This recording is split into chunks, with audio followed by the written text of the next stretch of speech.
خب بسم الله الرحمن الرحیم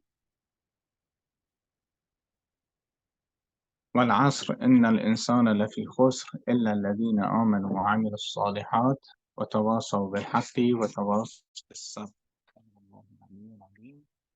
سلام، انشالله که شبتون بخیر باشه و دیگه ماه مبارک رمضان هم تموم شد و صفحه جدیدی از میشه گفت زندگیمون شروع شد، چون تو این ماه مبارک رمضان همینجور که همه میدونیم خدا به قول معروف اون شیطان ها رو قل زنجیر کرده بود و ما تونستیم از این فرصت استفاده کنیم انشاءالله که از مغفرت و رحمت الهی استفاده کنیم که گناهامون انشاءالله شسته شده باشه و اینکه انشاءالله با یک حس و حال جدید که به قول معروف از ماه مبارک رمضان تموم کردیم و بالاخره حداقل گشنگی کشیدیم و انشالله همین گشنگی که کشیدیم باعث شده باشه که اراده ما برای سال قوی تر شده باشه که از گناهان حداقل دوری بکنیم که این حداقل هم اصل کاره، دوری از گناه. و اینکه خلاصه خدمتون عرض کنم که ما این کلاس رو میخوایم شروع کنیم که این کتاب حضرت حجت رو با هم دیگه انشالله تا میتونیم بخونیم و تموم کنیم و تو این جلسه به قول معروف میشه گفت قسمت مقدمش و شروع کتاب رو میخوایم صحبت کنیم. یکی از صحبت‌هایی که ما دفعه پیش توی کلاس قبلی داشتیم، کلاس اصول و عقاید، که حالا اگه خواستین ویدیوهاش هستش میتونین بهش رجوع کنین، ما رسیدیم به قسمت امامت و همون بالاخره پنجمین اصل اصول دین که ما گفتیم که اصول دین سه تاش اصلا که تو همه ادیان به قول معروف ادیان الهی مشترک هستن. یه دونش توحید، معاد و نبوت، اینها توی ادیان الهی مشترک هستن. و بعد موضوع امامت و عدل ما گفتیم اصل مذهب هستش. اینها بعد به قول معروف درباره اینها صحبت کردیم و بعد گفتیم که خب حالا که امامت داریم، این امامتی که ما داریم خب 12مین اماممون هم حی و حاضر هستن و ما به اینجا رسوندیم که آقا ما ایام روزمره‌مون رو چجوری میگذرونیم و اینکه دسترسی به امام زمانمون چجوری هستش و بعد یه مراتبی رو توضیح دادیم. حالا جالبی امر اینه که کارهای خدا چی هستش. ما تو اون جلسه ای که درباره امامت صحبت کردیم من همینجوری یه تحقیق کردم درباره لول های به قول معروف معنوی قبل از امام زمان چیا هستش. یه سری لول ها رو ما توضیح دادیم که به قول معروف حالا تو این کتاب هم جالبیش اینه که با همین داستان میشه گفتش که شروع میکنه که ما همون لول های اوتاد و نمیدونم نقبا و نجبا و صالحین و از این حرفا. حالا باز به اختصار این کتاب صحبت میشه. خب اول از همه چیز ما میگیم که آیه قرآن هستش، سوره هود 86 میگه اعوذ بالله من الشیطان الرجیم بسم الله الرحمن الرحیم بقیت الله خیر لکم ان کنتم مؤمنین. اینجا بقیت الله توی تفسیر و این چیزا بریم بخونیم درباره همین امام صحبت میشه. امام در از کلا امام زمان، امام زمان در هر زمانی امام زمان بوده، درست؟ مثلا امام زمان امام علی خب امام علی بوده، امیرالمومنین بوده، یا مثلا زمان امام حسن هرچند که امام حسین هم بودن ولی امام اون موقع یک امام بوده، اونم امام حسن بوده. یعنی امام حسین تابع امامت و ولایت امام حسن بوده. بعد که امام حسن شهید میشن امام حسین امام میشن و همینطور تا امام 12. حالا جالبیش اینه که وقتی که پیامبر صلی الله علیه و آله بودن اون زمان رو همه پیامبران پیشین این آرزو رو داشتن که در زمان پیامبر اکرم زندگی کنن. یعنی برای اونها مثل یک یوتوپیا بوده. یعنی زمان حضرت موسی و عیسی و همه اینها یه بقول بشارتی داشتن همه اینها که یک پیامبری خواهد آمد. حالا مثلا توی انجیل مثلا به نام احمد مثلا شناخته شد، یا مثلا حالا به اسمای دیگه ممکن بود. و هنوزم که هنوزه توی انجیل هم بریم نگاه کنیم، توی انجیل بعض وقتا همین آمدن بشارت این آمدن رو به اسم هولی اسپیریت میذارن یا کامفورتر میذارن. بعد که خودش باعث بحث میشه که خب هولی اسپیریت که قبلا بوده آمدنش چه معنی داره و هستش و اینا. خلاصه حالا نمیخوایم بحث انجیل رو بکنیم، ولی کلا یک زمان پیامبر خاتم انبیا و یارانش و اینها آرزوی همه انبیاء قبلی بوده. و جالب اینه که حدیثی هست از پیامبر که ایشون دعا میکنن درباره امام زمان و میگن اللهم لقنی اخوانی، ای خدا من رو به قول معروف بلقینی، یعنی که مثلا برسون مثلا، یا اینکه مثلا ملاقات بکن، مثلا همچه حالتی.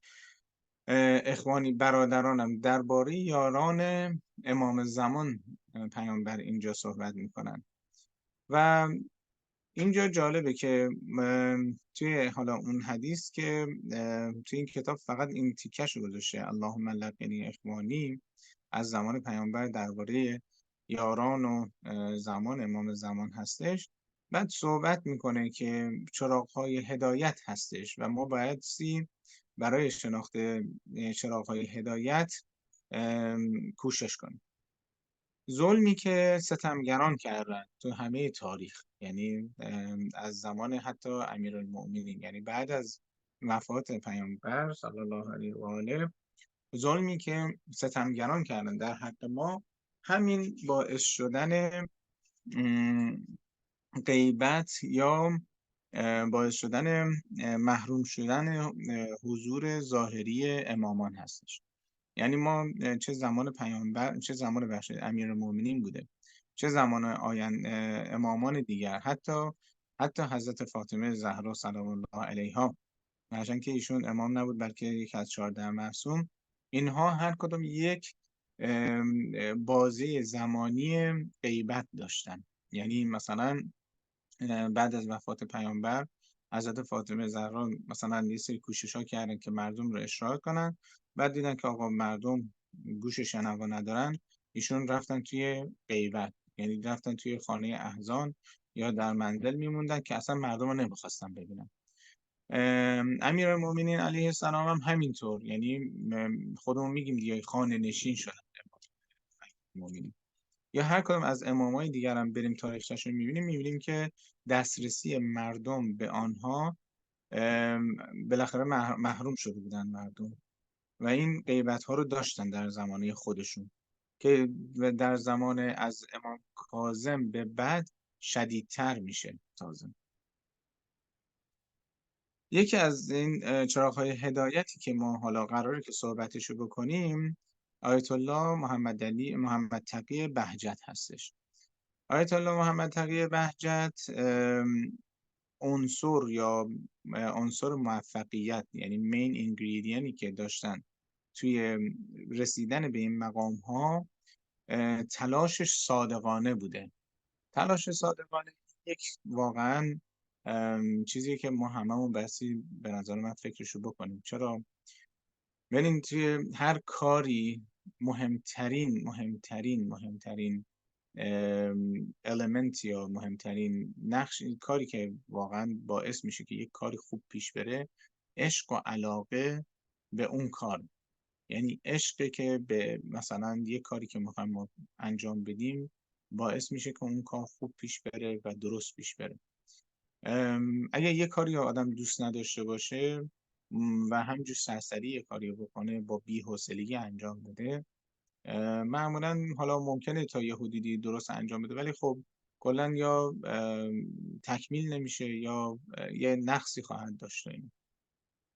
ولی وقتی که آدم دوست داشته باشه یه کاری رو، مطمئناً وقتش رو واسش میذاره و با کیفیت اون کار رو میکنه که بهترین کار رو به قول من ارائه بده. اینجا تلاش صادقانه آیت الله محمد تقی بهجت این به قول معروف جواب میده که اصلا به قول معروف میگن که 40 تا 50 بار خدمت حضرت شرفیاب شده بودن. اساتیدی داشتن آیت الله محمد تقی بهجت که هر کدوم از اینها اگر ما بریم توی زندگی نامش رو نگاه کنیم، آدما و بزرگان خیلی عظیم و شأنی بودن. یکیشون مثلا آیت الله قاضی هستش که میگن که ایشون از جوانی ترقیات فوق‌العاده‌ای داشتن. یا آیت الله قوچانی که نمیدونم شاید اسمشون به گوشتون خورده، درباره هم کتاب سیاحت غرب، کتابشون خیلی مشهور هستش. ایشون میگن که بیش از 20 مقام به ایشان داده شده. مثلا آقای قوچانی نمیگفت. بعد تازه مثلا توی حالا کتاب میگفتش که ایشون گفتن که مثلا من نمیتونم بهتون بگم مقامشون چیه، ولی 20 مقام به ایشون داده شده. یا مثلا امام خمینی میفهمند که مقامات معنوی بسیار ممتاز دارند و دارای موت اختیاری و خلع روح.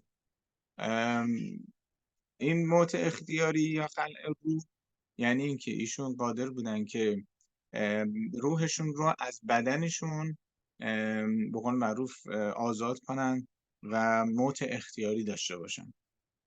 که توی یکی از نامه‌هاشون به اگه اشتباه نکنم به آقای قوچانی نوشته بودن که اگه یک شخصی به مدت چه می‌دونم چند مثلا یکی دو روز مثلا همچین حالتی مثلا خلع روح بشه، آیا بایستی نمازش رو قضا کنه یا نکنه و فلان از این حرفا.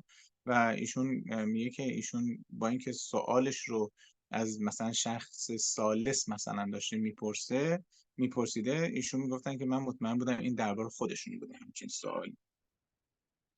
یا مثلا آیت الله بهادینی، ایشون میگفتن که ثروتمندترین مرد دنیاست از نظر معنوی و واقعا هم همینطور.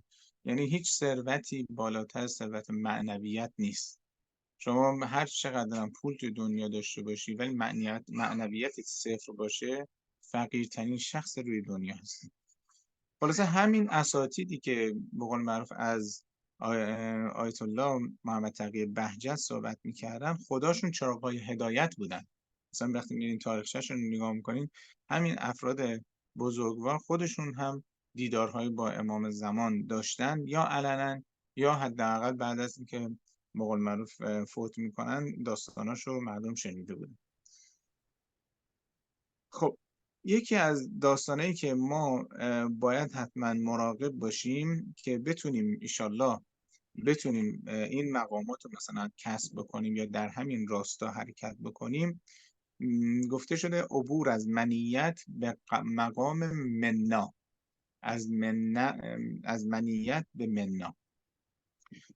با چی؟ با مراقبت بر نفس و مواظبت عمل طبق رضای امام زمان. پس این مراقبت و تزکیه نفس، مواظب بودن عمل طبق رضای امام زمان، این رو حالا یکم توضیح میدیم. و اینکه از منیت به منا یعنی چی؟ اول اینکه منیت یعنی اینکه اون چیزی که من فکر میکنم درسته و اونجور که دوست دارم عمل کنم. خیلی اتفاق میفته، خیلی شما خودتون امتحان کنین بین عزیزان اطرافتون، بگین که آقا من همچین به قول معروف حکمی رو شنیدم، مثلا یک روایتی شنیدم، همچین حکمی شنیدم و به قول معروف نظرت چیه؟ مثلا میگم ما چند وقت پیش یه روایتی گفتیم که مثلا امیرالمومنین کراهت داشت به که مثلا به خانم‌های جوان سلام بکنه، یا مثلا سلام کردن به خانم‌های جوان مکروه. خب این یه چیزیه که توی احادیث میخونید و توی روایات میخونید و توی توضیح مسائل. قطعاً منظور این نیستش که آقا سلام کردن مکروهه، نه، بلکه احترام گذاشتن به اون مقام یک خانم جوان و اجتناب از شبهات، یعنی یه چیزی که شبهه ناکه. یعنی مثلا من اگه که سنم خب بالاست، یه دختره مثلا به قول معروف چون 12 13 ساله ببینم، این قطعا واسه من مثل یه بچه‌ای میمونه که مثلا چون انگار دختر خودم. اینو یه سلام بکنم فرق میکنه تا یه نفر که مثلا به قول معروف 20 ساله باشه به یه نفر مثلا بگو مثلا 16 17 ساله بخواد سلام کنه. خب اون یک احساس دیگه ای داره با اون سلام کردنه، برای همین از شوخی دور شدن بهتره و اینجاست که میشه که مثلا کراهت داره. ولی خب ممکنه یکی اصلا بهش به هر بخور بگه یعنی که چی مثلا، نه سلام خوبه فلان. این میشه به قول طبق رأی و طبق هوای نفس خود رفتن. این منیت ها رو بس بزنیم کنار، بگیم که آقا ببینیم که امام زمان ما چی میخواد، که از مقام منیت برسیم به منا. خب امام زمان ما چی میخواد؟ آقا از اول شروع کن با ABCش، با 1 2 3 چی هستش؟ همین توضیح مسائل. توی بعضی از افراد گفته شده و شنیده شده که گفتن آقا توضیح مسائل از قرآن مهمتر.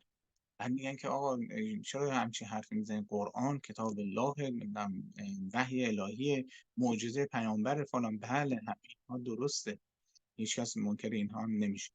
توضیح مسائل برداشتی از قرآن و اهل بیته، یعنی در اصل میتونیم بگیم که چکیده از ثقلین میشه توضیح مسائل، دستورالعمل توشه طبق قرآن و طبق احادیث و روایات. قرآن خوندن خیلی ثواب داره و به قول معروف کسی منکرش نمیشه که مثلا خوب خوندنش و باید بخونیمش و همین حرفا. ولی توضیح مسائل هستش که به ما راه عبودیت و عبد بودن رو نشون میده. پس توضیح مسائل بخونیم و تک تک قوانین رو بدونیم، از خودمون واسه خودمون فتوا ندیم، نه، بریم طبق اون مرجعی که گفته شده. این مراجعی که ما الان داریم، اون احکامی که در آوردن از کجا در آوردن؟ از احادیث. از احادیث که در آوردن و قرآن. خب قرآن که هممون میخونیم، حالا درسته تفسیر خوندنش خیلی مهمه. این مراجعی هم که داریم ماشاءالله به قول معروف میشه گفتش که استاد تفسیر این قرآن ها هستن. خب این قرآن به جای خود. خب احادیث و چی؟ آیا اینقدر واقعا فرصت دارین شما بشینین این همه حدیث و روایات بخونین؟ بخونین، چه اشکالی داره؟ اینقدر بخونین روایات احادیث، مخصوصا احادیث و روایات فقهی و قرآن رو خوب بفهمین، برسیم به مقطع اجتهاد. خودتون دیگه میتونین اون موقع طبق احادیث و قرآن برای خودتون بفهمین که امام زمان ازتون چی میخواد. میگیم که آقا پس این احادیث و روایات چی؟ آیا میشه بهش اعتماد کرد؟ یک سیستم داره که انشاءالله در آینده اگه خدا به ما توفیق بده یه چند جلسه کوتاه درباره این که آقا یه سیستم داره این احادیث. این احادیث موثق بودن، نمیدونم محکم بودن، ضعیف بودن، اصلا علم رجال چیه، مثلا کسی که روایت کرده کیه. میریم میبینیم آقا یه سری روایات هستش مثلا راویش مشکوکه، یه جا هستش که نه همه راویا مطمئنن تا آخر. ما شیخ داریم توی روایت، ما تعلیم داریم، امامان چجوری سیستم کاشتن برای ما که وقتی که زمان خودشون بودن چجوری به بعضی تعلیم میدن، در حدی که وقتی مردم میامدن ازشون سوال فقهی میکردن میگفتن برو به طرف مثلا رجوع بکن، برو به فلانی از فلانی بپرس، اصلا خودشون هم جواب نمیدن. یعنی مردم رو داشتن عادت میدادن، مردم رو داشتن تعلیم میدادن که ما یک سری شاگردایی داریم، شاگردای خوب و ممتاز داریم که روایات ما، احادیث ما، قرآن ما، فقه ما رو میتونن قشنگ ارائه بدن. و این افراد بزرگواری بودن، حتی ممکنه با کرامت هم حتی بودن. ولی هرچی بود این سیستم خیلی مطمئنی ساخته شده بود که تا زمان امام زمان ادامه پیدا کرد و اون به قول معروف حالا باز صحبتش رو میکنیم که میرسه به اون 4 نائبی که زمان غیبت صغرا بود و بعد هم ادامه پیدا میکنه توی زمان غیبت کبرا و حالا باز صحبتشو خواهیم کرد.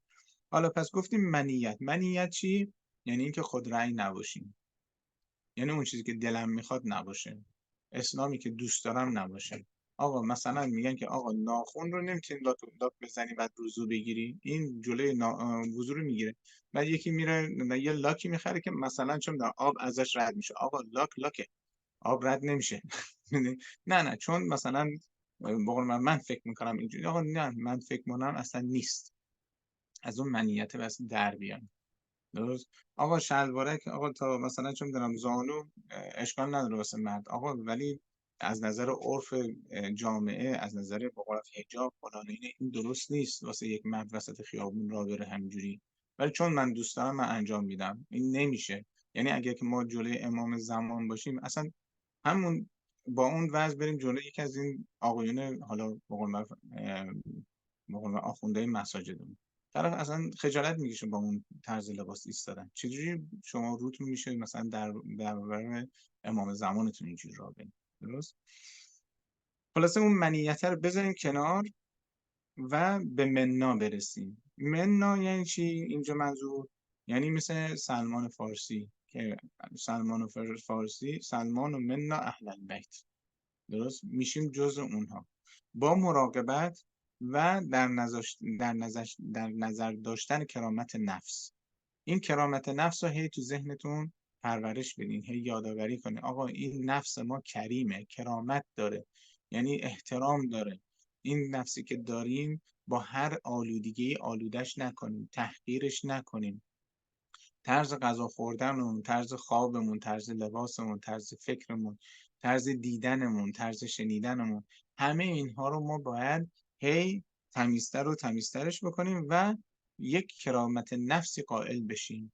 این نفس کریمه آقا، کریمه، حواشو داشته باشیم، بقول معروف ازش مراقبت کنیم.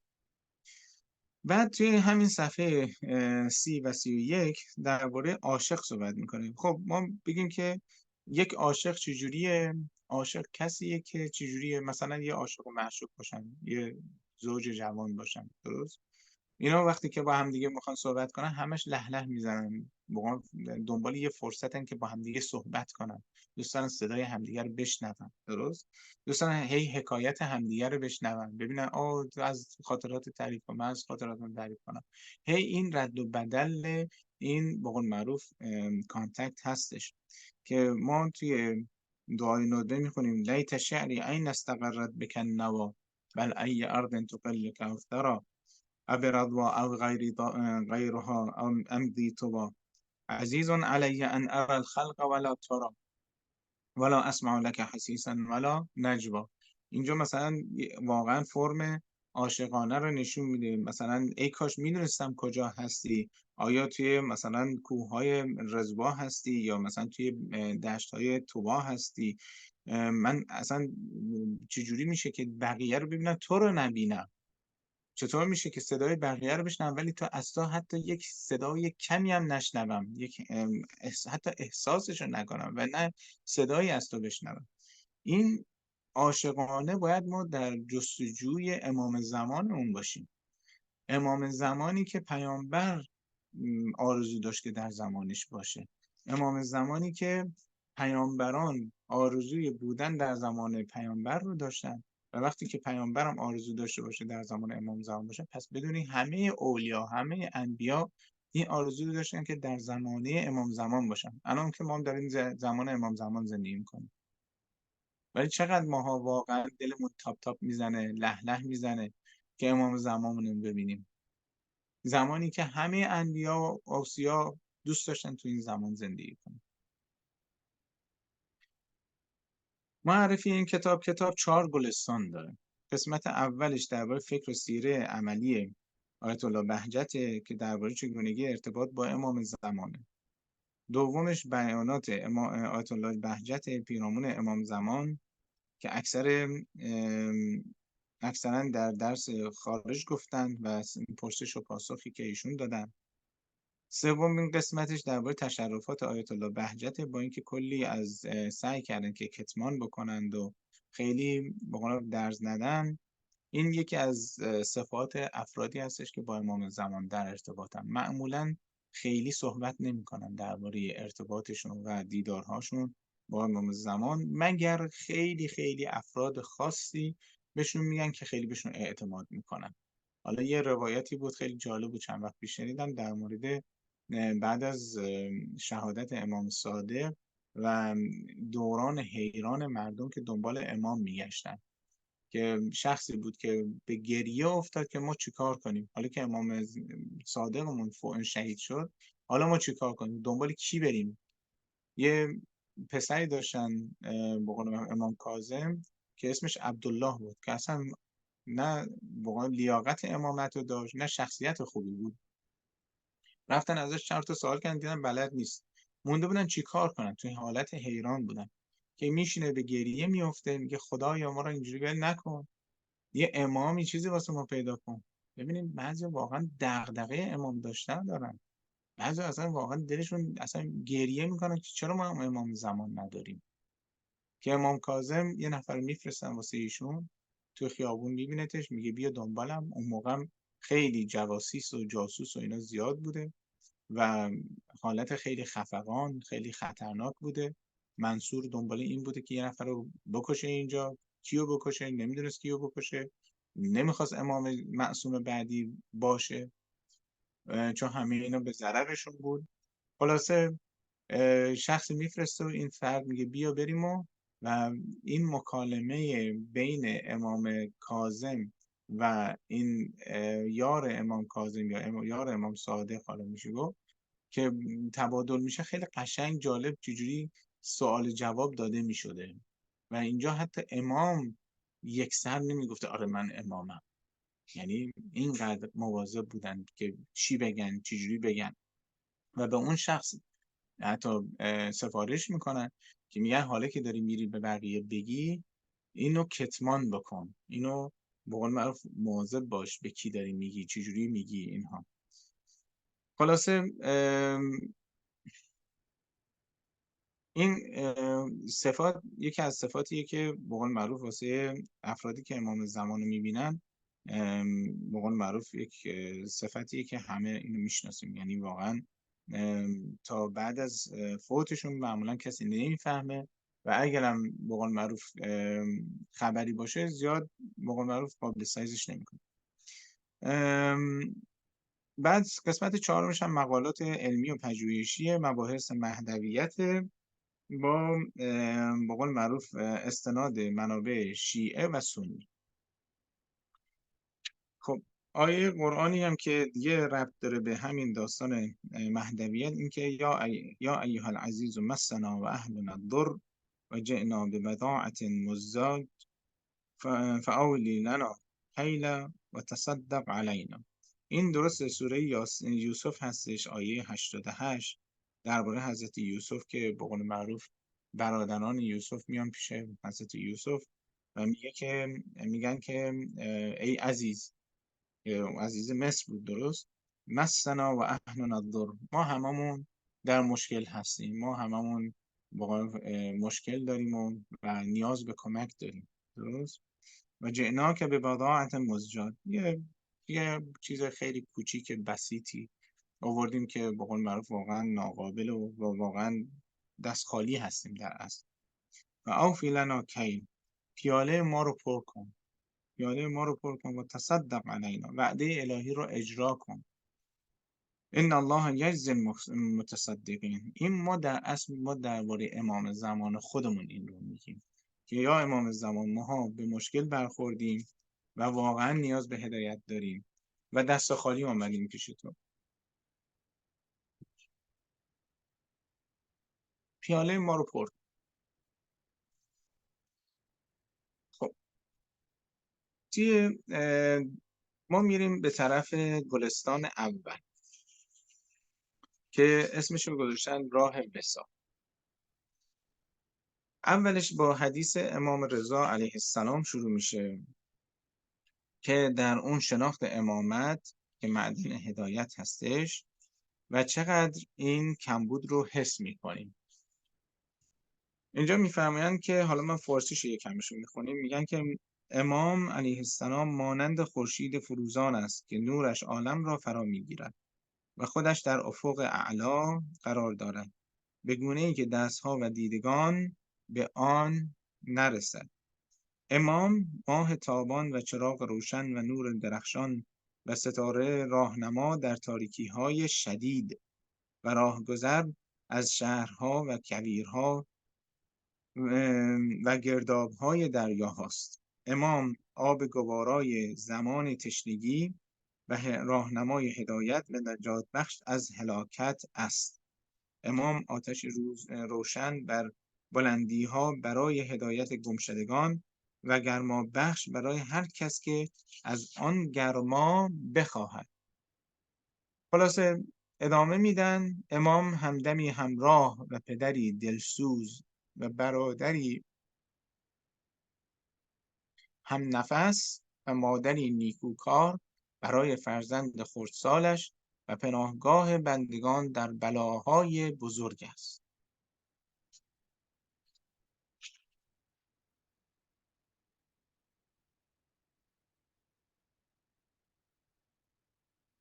خب این امامی که ما میشناسیم، اماممون واقعا دلسوزه و مثل برادر هم نفس میمونه. از به قول معروف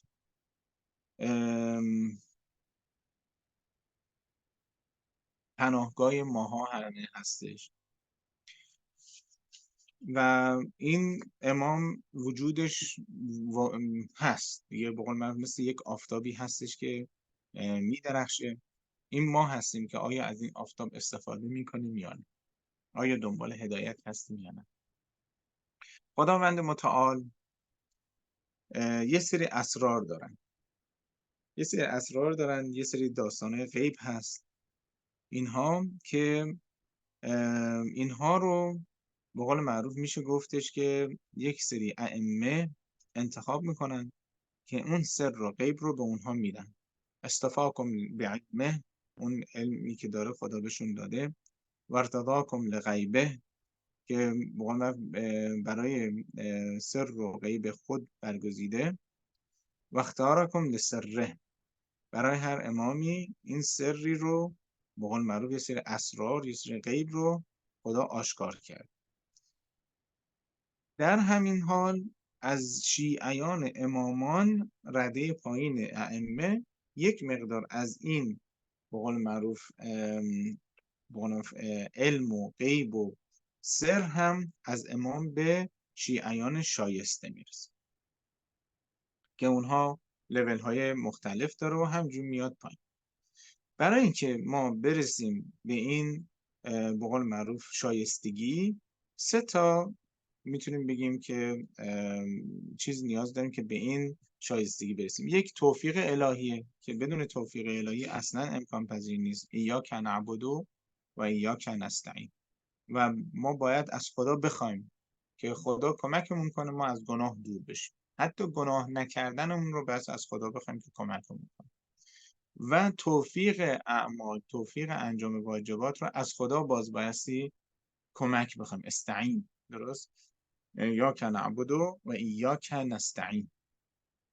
بعد دومین قسمتش این که حالا توفیق الهی اگه کسب کردیم تهذیب نفس هم بکنیم. درست؟ اینا هم باز با توفیق الهی باز میاد، ولی خب خودمون هم باید بخوایم دیگه، خودمون بس بخوایم که تهذیب نفس کنیم. و طاعت و پیروی از امام که ما گفتیم دوباره طاعت از پیروی امام در مرحله اول چیه؟ همون توضیح مسائل، انجام واجبات، ترک محرمات، البته ترک محرمات، انجام واجبات، انجام به قول معروف مستحبات، ترک مکروهات و شبهات. این میشه چی؟ ورع. کلا این معنی ورع هستش و اینکه بتونیم ورع داشته باشیم.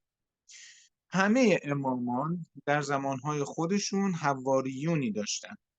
خب مثل همون حواریون امام حضرت عیسی، امامان همشون یه حواریونی داشتن که اینها اصحاب سر و خاص و مقربان امامان بودن.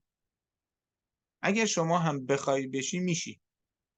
یعنی آقای آیت الله بهجت که از سخنرانیاشون میگفتن که این ما هستیم که نمیخوایم سلمان بشیم، این ما هستیم که نمیخوایم ابوذر بشیم و حالا شدنش میشه. درست؟ حالا اگر که میخوایم جزء اصحاب سر رو خاص بشیم، اون سه تا المنت نیاز داریم: توفیق الهی، تهذیب نفس و طاعت و پیروی از امام. و در روایتی هست از امام کاظم علیه السلام که الان صفحه 41 هستیم، درباره حواریون صحبت میکنن که ایشون میگن اینها همون السابقون هستن، اولین شیعیانی هستن که وارد بهشت میشن، این حواریون. هؤلاء اول السابقین و اول المقربین و اول المحبورین،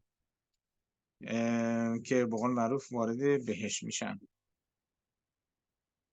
ما حالا اسامی هم میبرن، یعنی مثلا میگن در زمان پیامبر صلی الله علیه و آله حواریون پیامبر کیا بودن؟ سلمان، مقداد و ابوذر. مثلا حواریون زمان امام علی علیه السلام کی بود؟ عمرو بن خزاعی، محمد بن ابی بکر، میثم تمار، اویس قرنی. زمان امام حسین حواریون کی بودن؟ همون افرادی بودن که با امام حسین شهید میشن. زمان امام صادق کیا بودن؟ مثلا ابو بصیر و محمد بن مسلم و لیث بن بختری مرادی و همینطور. این امام کاظم به عنوان مثال حواریون رو نام میبرن. و ما قبلا صحبتشو کردیم که درباره اوتاد و ابواب و حواریون و نقبا این اسما هی عوض میشه، جابجا میشه و باز میتونیم اگر دوست داشتیم بریم تو اون، میتونیم بگیم خلاصه و اون کانکلوژن که نتیجه‌ای که گرفتیم از این طبقاتی که به امام زمان میرسه. در اصل یعنی نمیدونم واسه اونایی که نشده بودن قبلا، امام زمان رأس خیمه هستن، بعد میان اوتاد، بعد میان به قول معروف نجبا اگه اشتباه نکنم، نه اوتاد، بعد ابدال، بعد نجبا، بعد صالحان، بعد نقبا، بعد رجال الغیب، همینجور میان پایین و اینا هر کدومشون تعدادی دارن. مثلا اوتاد معمولا تعدادشون خیلی خیلی کم، حدود 4 تا بیشتر یا 5 تا بیشتر، 6 تا بیشتر نیست مثلا. یا ابدال 40 نفر تقریبا هستن و نجبا گفتیم حدود 70 تا، صالحان حدود 360 تا، نقبا نزدیک 300 نفرن. بعد خلاصه اینها باز وقتی که یکیشون فوت میکنه، یکی از اون رده پایینی میره رده بالایی رو جاشو پر میکنه مثلا. اینا رو حالا قبلا صحبتشو کرده بودیم، حالا بعد ممکنه باز تکرار بشه این. حالا یکی از اوتادی که زمان امام زمان بودن که ایشون هم البته فوت کردن، مثلا آیت الله بهجت میگن که آیت الله سید مرتضی کشمیری یکی از اوتاد بوده که ورع میکرد و تقوا میکرد. ورع گفتیم که ترک محرمات، انجام واجبات، ترک بقول شبهات و به قول معروف اون مکروهات و انجام مستحبات، این میشه ورع.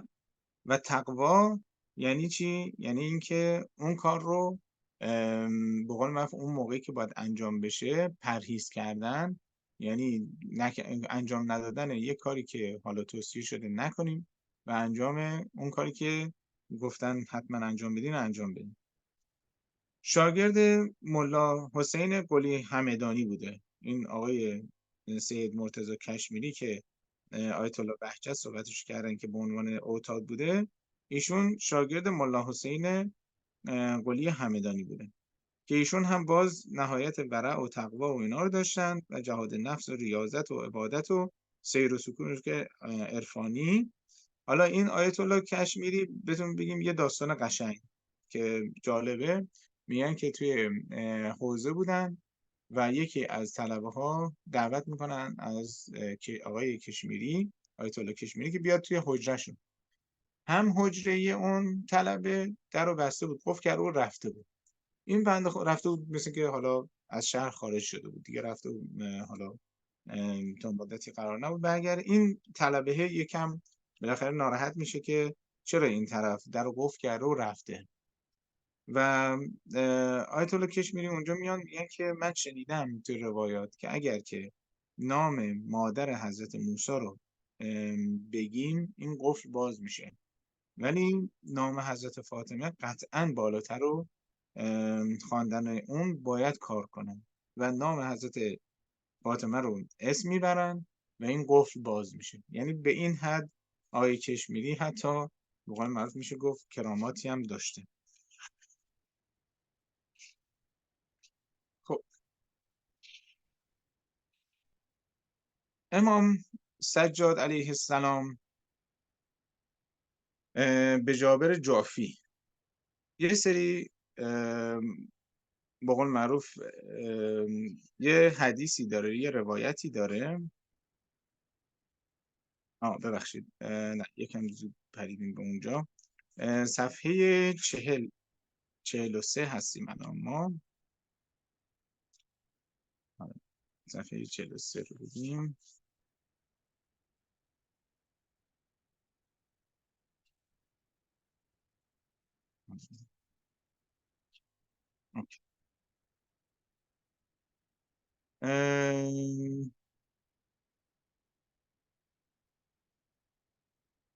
خب این حالا این رده هایی هم که حالا صحبت میشه درباره به قول معروف اوتاد و نمیدونم این لول هایی که زیر امام زمان هستن، آیا ما سند دیگه هم داریم ازشون یا نه؟ توی این کتاب درباره دعای ام داوود صحبت میشه که امام صادق علیه السلام این رو به ام داوود یاد داده بودن که میگه اللهم صل علی الابدال والاوتاد و سیاح والعباد والمخلصین والزهاد و اهل الجهد والاجتهاد. اینجا امام علیه السلام به ام داوود یاد میدن که این صلوات رو هم بفرستن که باز ابدال و اوتاد و سیاح و عباد و مخلصین میبینیم که رده ها داره میاد پایین تر از بالا به پایین، و زهاد که اونایی که زاهد هستن و اهل جهد و الاجتهاد، حتی افرادی که دارن کوشش میکنن و تلاش میکنن، که انشاءالله ما جزء اونایی باشیم که حداقل دیگه اهل کوشش و تلاش هستیم. خوبه که ما بدونیم که اصلا این ام داوودی که ما میخونیم، دعای ام داوود، اصلا درباره چی هستش. این دعای ام داوود، امام صادق علیه السلام یه مادر رضاعی داشتن، رضاعی، که یعنی در اصل مادری که از راه شیر دادن بهشون به عنوان نسبت مادر رضاعی حساب میشه. پسر همین ام داوود که در اصل اسمش فاطمه یا حبیبه هستش، پسرش اسیر منصور دواغنی میشه. بعد ایشون میاد به امام صادق رجوع میکنه و کمک میخواد. امام هم این دعا رو بهشون یاد میدن و توصیه میکنن که حالا در همون ایام بید انجامش بدن و انجام میدن و ایشون توی خواب پیامبر رو میبینن و پیامبر بهشون بشارت آزادی پسرشون رو اعلام کنند که بعد از چند روز این پسرشون آزاد میشه و میاد منزل. این ام داوود توی این دعای ام داوود این قسمت رو پس داشت که صلوات میفرسته به ابدال و اوتاد و همجور لیست میاد پایین.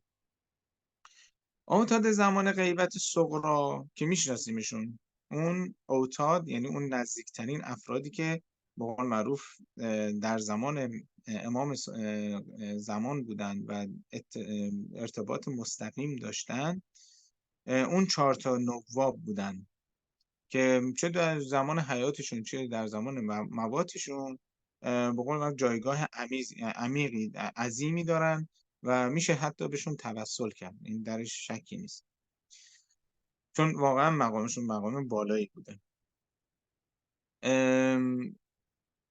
اسامه بن سعید، محمد بن عثمان، حسین بن روح و علی بن محمد سمری، اینها 4 تا نائب امام بودن در زمان غیبت صغرا که جزء اوتاد زمان غیبت صغرا حساب میشن، که مسئولیت اصلیشون چی بود؟ این 4 تا نواب با همدیگه میشه گفتش که تقریبا 70 سال تردیدهای مردم رو به قول معروف رجوع میکردن و شبهات مردم رو رفع میکردن و از بین میبردن. مرحوم کفعمی درباره این به قول معروف قسمتی از این دعای ام داوود میفرمایند که زمین از قطب خالی نخواهد بود، منظور این که از امام زمانی خالی نخواهد بود، و 4 نفر اوتاد، 40 نفر ابدال، 70 نفر نجبا، 360 نفر صلحا همواره بر روی زمین هستند. این طبق گفته مرحوم کفعمی هست. خب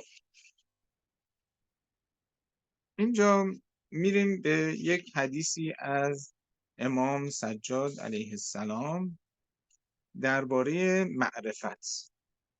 ایشون به صفحه 44 این کتاب امام سجاد میان به یکی از یارانشون آقای جابر جعفی معرفت رو میگن که این مراتب هستش برای به قول معرفت.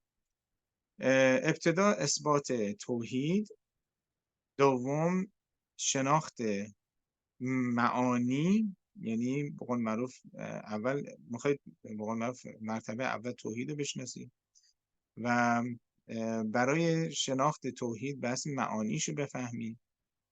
معانیش هم خود ائمه هستن.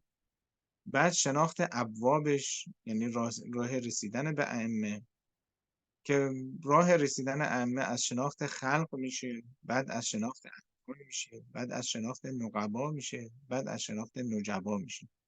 این تو این حدیث که امام سجاد میارن باز این به قول معروف داره همون لول های شناخت و رسیدن به امام زمانی که منجر میشه به شناخت صحیح توحید و نشون میده که شناخت چراغ‌های هدایت و اولیا چقدر مهمه. خب این یکی از ویژگی اصلی حواریون ائمه که ما گفتیم، حالا اونایی که اطراف ائمه بودن، یه دونه این بود که عدم نقض عهد با امام زمانشون، دوما رعایت کمال تقوای الهی بوده.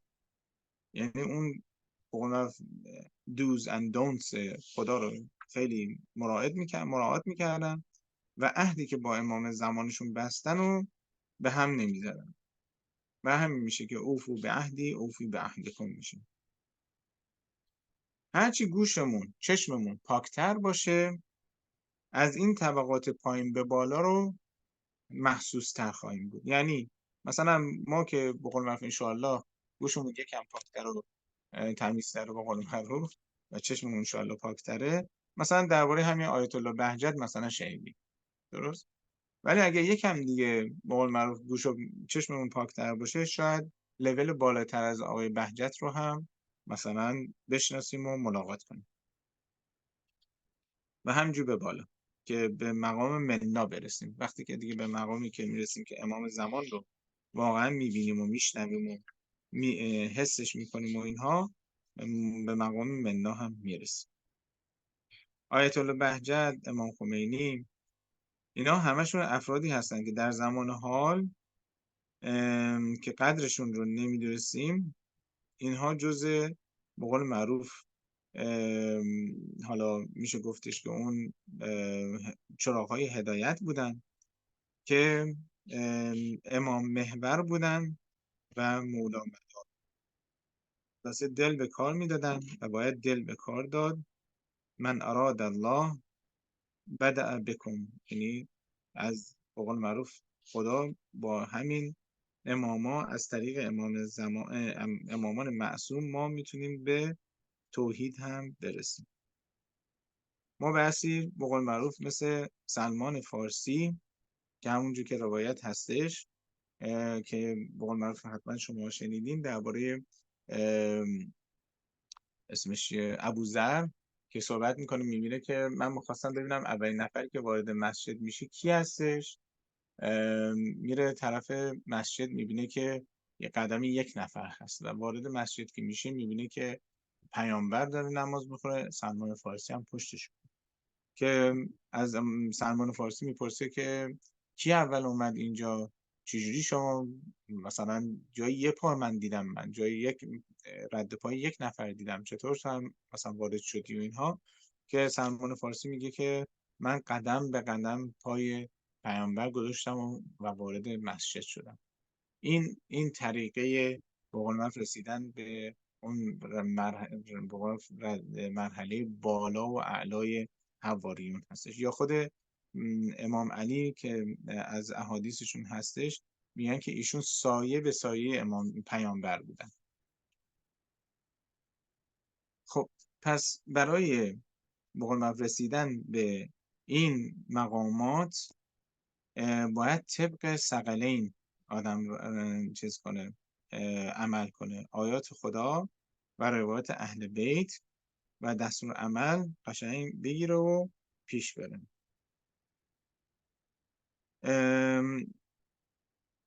یکی از دستور عملهای آیت الله بهجت این بود که خیلی تاکید میکردن اینکه در اکثر اوقات باید همینجوری به یاد امام زمان باشیم و دعای فرج رو پشت هم بخونیم که به قول معروف هم اعتقاد قلبیمون قوی تر بشه و هم روی عملمون اثر بذاره. پس مثلا هر وقت که فکرتون خلوت بود، سرتون خلوت بود، واقعا دنبال به قول معروف یه به قول معروف دیدین که واقعا دارین وقتتون رو تلف میکنین یا به قول معروف حالا مثلا غیر از کار و درس و اینا که البته اون زمان ها هم بسی همش به یاد امام زمان بود، ولی خب اگه که دیدین که اینجوری نشستین همینجوری واقعا داره فکرتون دی دریمینگ داره میکنه و فکر چیز مفیدی نمیکنه، اون موقع بهترین حالتیه که شما نفس خودتون رو بیدار کنید به این که چطور میشه که یک شیعه امام زمان که واقعا دوست داره امام زمانش رو ببینه چطور همینجوری نشسته بیکار بدون اینکه یه یادی از امام زمانش بکنه یا یه سلامی بهش بفرسته یا یه دعایی واسش بکنه و اینها.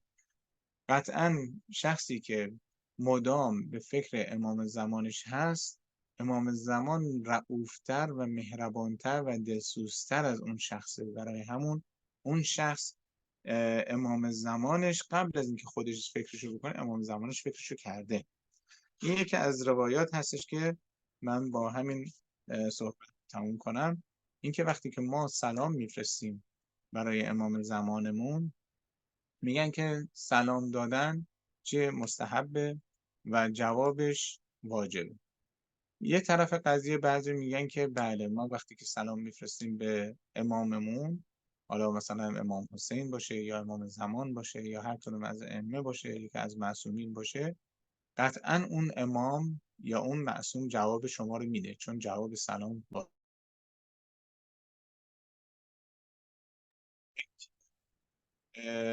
بعضی دیگه چی میگن؟ میگن که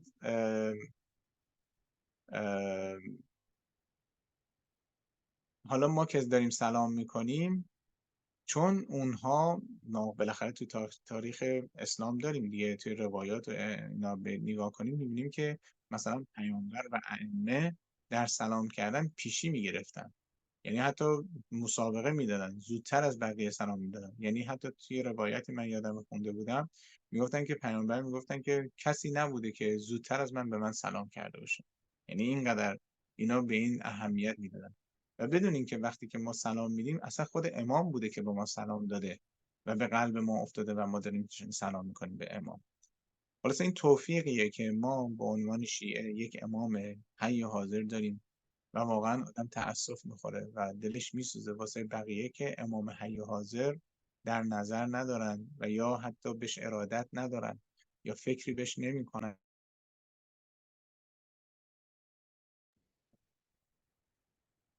ببخشید تلفن داره میشه. این توفیقیه و نعمتیه و کفران نعمت نکنیم. التماس دعا. 1 ساعت به قول معروف پر شد و وقتتون رو گرفتم. خیلی ممنون. انشالله که مفید بوده براتون. من حالا قطع میکنم. اگه کسی صحبتی، سوالی، چیزی داشت، انشالله در خدمت هست. التماس دعا. سلام برسونید. موفق و مؤید باشید. یا